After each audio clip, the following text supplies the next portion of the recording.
This video is sponsored by Squarespace. You can make your own beautiful website or online store with this all-in-one platform.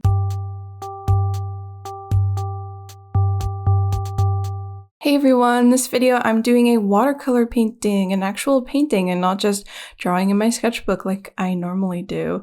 I mentioned in my previous video that I really wanted to do some more traditional stuff because I feel like I haven't just sat down and done like a normal painting in a really long time. I've been really liking the digital art stuff and really exploring that a lot. But I also like traditional art and I like to develop both at the same time because I like to do both. Because once I get bored of one media, I can just go to the other one and find new ways to work and explore that one. And this was a lot of fun. I love watercolor. I really love using it as a base layer, as sort of an underpainting to the rest of the illustration. And that's kind of what I did here. I like to make sure that when I'm putting down the base layer, I don't just put one color down. I like to mix a bunch of different hues in. I just think it gives it a lot more life and just makes it look a bit nicer. But you kind of have to work quickly because if you put a wet mark down on the page onto an area that's already partially dry, you will get some like bleed that might not necessarily look the way you want it to look. So I try to put a bunch of different colors within one area. So I was putting down grass color and I knew I wanted a bunch of greens and I wanted some blue greens and some yellow greens. So I tried to lay them all down on top of like a wet and wet layer. So what I did was I wet the entire page first, and that's why you see it sort of bumpy and buckling. I wet the entire page with a giant brush, and then I go in and drop down colors, and they all kind of bleed together softly. And I find at this stage it looks so much nicer before it dries. Once it dries, the colors become pretty dull. So it's a good idea to go a little bit more bright than you would normally go, and when it dries it tends to dull down a little bit because when it's wet it kind of has this more like translucent quality and you can really like see like the colors kind of like glowing, and then it sort of dries and gets a bit more dull. But after that I let the layer dry and I do another layer on top, which you'll see. But the thing about this painting, it's actually for May. It is the May postcard or the May like print. There's also a sticker and a sketchbook page you can get on my Patreon for the month. And I wanted to do turtles this month, and I realized that I actually find turtles really hard to draw. I don't know why. I find them hard to color specifically, because it's like I can't decide what color they should be, because their shells are like brownish, yellowish, and their bodies are also like brown. Like they're very dull, and I find dull colors difficult. The particular turtle that I chose to draw, or like tortoise, I guess, but I think like all tortoises are turtles. No, all tortoises are turtles, but not all turtles are tortoises. Kind of like how all toads are frogs, but not all frogs are toads. I learned that at a nature center. But yeah, I find turtles really hard to draw, and I actually started this one digitally at first, and it was going well, and I even shared a work in progress sketch. And I spent 10 hours on this thing, and it just was not looking the way I wanted it to. There was something off. It felt very forced, and that sort of triggered a mini like art block, art crisis, sort of like a stage in my art where I start to question everything, and I think like, how do I actually want to be drawing? Like, what am I doing? Like, what are the kinds of things I want to draw? And I'm looking at other artists and being like, why can't I draw like that? Sort of like a mini art crisis, but it actually led to me drawing a lot in my sketchbook. And I kind of sense some like developments coming soon or this year. I really want to explore stuff more and do some more traditional stuff and get better at it, because I usually have to rely on like scanning it in at the end and working on it digitally because I lack the patience to do everything on paper, but I just honestly can't achieve what I want to achieve purely on the piece of paper. And I don't think it's bad to mix digital and traditional, but it would be cool if I didn't. And I don't think I necessarily have to do that, but I always have it in the back of my mind, like, oh, if this doesn't turn out, I can just scan it in and do some overpainting on my iPad and bring it to the final piece that I had in mind. But yeah, this one was a struggle. I've spent so long on this month's artwork. It was like ridiculous, honestly. And it sort of like made me feel a little burnt out and a little bit frustrated for a while, but it's finally done. You can grab it on the Patreon.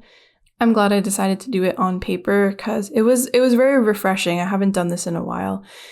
And as I mentioned, it kind of led to me wanting to draw more in my sketchbook and explore more. I've been breaking out some mediums that I haven't used in a while, like my Ecoline watercolor inks, which are like liquid watercolor. And you kind of like, what I've been doing is like wetting the paper and dropping down some of it, letting it dry, and then drawing on top of that. And I've been making art that is kind of like different from everything that I've been doing. It's more like scribbly and explorative, which I really want to bring elements of that into my art. But whenever I like actually sit down to do a painting, it becomes a lot more restrictive and tight and a little more stiff than what I want. So I think by continuing to sketch and explore and try new things in my sketchbook, I'm going to, first of all, fill my sketchbook a bit faster, but discover new ways to work. Because sometimes I just feel like I can make much nicer stuff in my sketchbook than when I actually try and sit down and draw. So if I sketch more, I'm probably going to have more like good quality, like nice products come out of that. Not that that's like the end goal of sketching, but I think it will let me just like make a lot more art. And like the more you draw, the higher the chances of making something you really like. And I find the stuff that I don't plan turns out the best and is the most fun to create because I didn't plan it and I wasn't stressed. And as soon as I apply pressure, the drawing starts to suffer as well along with me.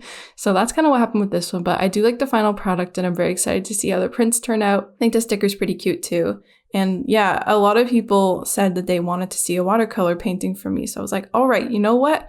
This painting isn't working out. I'm gonna redraw it and plan the colors and transfer it onto some watercolor paper and actually film it and show you because a lot of people seemed interested in that. And I do want to go this direction a little bit more. I also want to go the pencil crayon direction. I love the way pencil crayon looks. I think it's really nice. It has this nice scratchy, grainy texture. You can press light or press hard. And I also have been mixing it with my Caran Dash Neocolor Aquarelle pastels. They're like watercolor pastels. I'm just going to call them the Neocolor 2s because that's kind of what they're called as well. Those work pretty well on top of watercolor and alongside pencil crayon, and they're actually water soluble, but I find I don't really add water to them a lot. But I did use them in this painting and it was pretty fun, and I've been using them like crazy in my sketchbook because I'm really just trying to explore and discover things with them because at the moment I kind of feel like they get away from me every time I try to use them, but I think I'm kind of reining it in and discovering things, and I'm pretty excited. I have been filming some of my sketchbooking, so you'll probably see some of that eventually. I also wanted to mention, just so you have your eyes out for this, that a shop update will be coming pretty soon this month, and there's going to be my first ever tote bags. There's going to be some wooden pins, a bunch of new keychain designs, and new stickers and new prints. Well, you've probably seen all the prints already, but I'm going to be listing prints that haven't really been listed before that are left over from Patreon. So shop update coming soon. I'll probably make a video about that once it happens because I'm waiting on some things and I'm anticipating. I've been waiting for some things for a long time. Oh, there's new washi tape as well. There's going to be 2 new washi tape designs.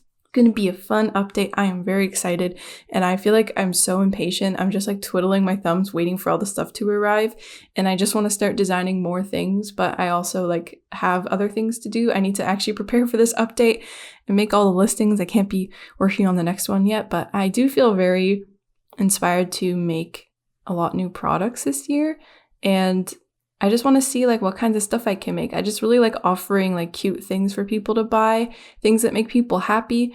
I've been doing a lot of art markets and just seeing like people's reaction to the things I sell is like very fulfilling, and I want to continue to make really cute things. Now to talk about this video's sponsor, which is Squarespace. You probably know about Squarespace, but they're an online platform where you can build your own website. There's tons of templates to choose from, and what I did was I went through them, I found a template that I liked, and then I changed some things about it, like the fonts and the colors, and I tried to make it match my branding a little bit more. And you can add your own galleries to your website, which is really helpful because all you have to do is upload all your images and you can drag them to rearrange the order and they will display nicely beside each other thanks to the automatic image scaling. You don't have to worry about saving your images out at certain pixel dimensions. Squarespace handles that for you, and it just makes it so easy to put your portfolio online. It's also a good idea to make sure you link your social media to your website and also link your website on your social media pages so that everything is interconnected. And you can do that with Squarespace, and they even have little icons appear automatically when you paste your links in, like Instagram, Twitter, YouTube, all those places. If this sounds interesting to you, head to squarespace.com for a free trial, and when you're ready to launch, go to squarespace.com/JelArts and you can get 10% off your first purchase of a website or domain. Now back to the video. Oh, something I also want to mention is I kind of impulsively, well, not really impulsively, but I've been buying a lot of new art supplies because I've just been really inspired to do more traditional stuff. So I've been getting a lot of those pastels that I've been talking about a lot, and I've seen a lot of other artists use them too. I think that's kind of how they ended up on my radar. And I also recalled some commenters recommending them to me a while ago. But I also realized I don't really have a lot of acrylic gouache. I have a lot of regular gouache, which I really like, but I also want some acrylic gouache to like help me do underpaintings, because the good thing about acrylic gouache is that water will not reactivate it. Once it's dried, it is dried. And I don't like that for some reasons, but for other reasons, I really like it, because if you use that as your base layer of your painting, any layer you put on top of those paints, it will not make the layer below it like move around. It will kind of stay put. So you can do your like regular gouache on top or continue with the acrylic gouache. That's kind of what I want to use it for. And I do have some of the Holbein acrylic gouache, which are those acrylic gouache that you see everybody have. I think they have like a big A on the front of them. Is that right? I'm not actually sure, but I do really like Holbein's gouache lines. I have their regular gouache as well, but I decided to try the Turner acrylic gouache because I found a pack of it on Amazon for a pretty good price. They seem to be like compared with the acrylic gouache a lot, but they're like less than half the price because acrylic gouache is so expensive. It's like $10 a tube. It's just like ridiculous, honestly. It is really nice though. Like it's really good paint. So I see why a lot of people use it, and I've used it a lot in the past as well. But I wanted to try this a little bit cheaper gouache. Maybe I'll do a video on it if you're interested. Let me know. And I also ordered tons of Faber-Castell polychromos off of Jackson's Art Supplies, because that's where I like to order a lot of my like open stock supplies where I want specific colors, because their shipping to Canada is pretty reasonable. It takes a long time, but I think it's worth it, because sometimes when I go into art shops, they have they're out of stock of a lot of the colors that I want, and I just find it easier to sort of like locate all the colors online. It's sometimes hard though, because you can't tell exactly what the colors are going to look like in person, so that's kind of the trade-off, but usually there's better stock levels online. And I'm really excited to receive those. I'm trying to build up my collection of the Faber-Castell ones. I'm using a lot of them in this video, especially this like sage green color. What I like about them is that they're not as soft as my Prismacolor ones. The Prismacolor ones tend to not hold a point for very long because they're really soft. But this is also a good thing because you can lay it down really thick. It's kind of like very buttery and smooth. That's how I would describe the Prismacolor Premier pencils. I'm still going to use them, but I want the Faber-Castell ones for finer details, to do like thinner lines, to really get in there, and like you don't have to press too, well, when you press hard, it doesn't like completely smooth it over. It still has some grain to it. And I really like that about them. And I just love the way they behave on the page. You can get a lot like finer details because they're just like a harder lead. So I'm really excited to get more of those. I kind of like went ham and got so many colors because I want them all. I'm not going to buy them all though, because like I'm not going to use every single color. I just want a good range of each color. Because when you get pencil crayons, you can't mix your own colors. Not really. You can with paint. You can like mix your own completely customized color. But pencil crayons, you have to rely on having the actual color with you. You can't just get the primaries and make do. Like you definitely could do a lot of layering and get creative, but it's not the same as having each individual color. I really hope you enjoyed this video. I really enjoyed making it. It was so much fun doing a traditional painting, and I just want to get better at it. I want to get back into the groove of doing traditional stuff again and like offering originals on my shop. So I'll probably list this guy on my shop if you want to get it. it will be the traditional version of it, the original that I scanned in. I still think the original looks pretty nice, but when I scanned it in, I wanted to do some touching up on my iPad and add some things that I wouldn't have been able to add that quickly on paper. So just like adding some contrast, adding a bunch of extra flowers, changing up the lighting, saturating certain parts to try to make it look more like the print, cleaning up some areas so the prints turn out well, and that's the final art. I really hope you enjoyed this video. Make sure you get May's package if you want it. You can either just get the sticker, you can just get the 2 prints, or you can get everything. I have 3 different tiers, so there's different options depending on your budget. And I have a huge backlog of sketchbook scans and stuff, projects, speed paints, like hundreds of posts, a backlog that you can access as well. So thanks again for watching. I hope you enjoyed, and I'll see you in my next video.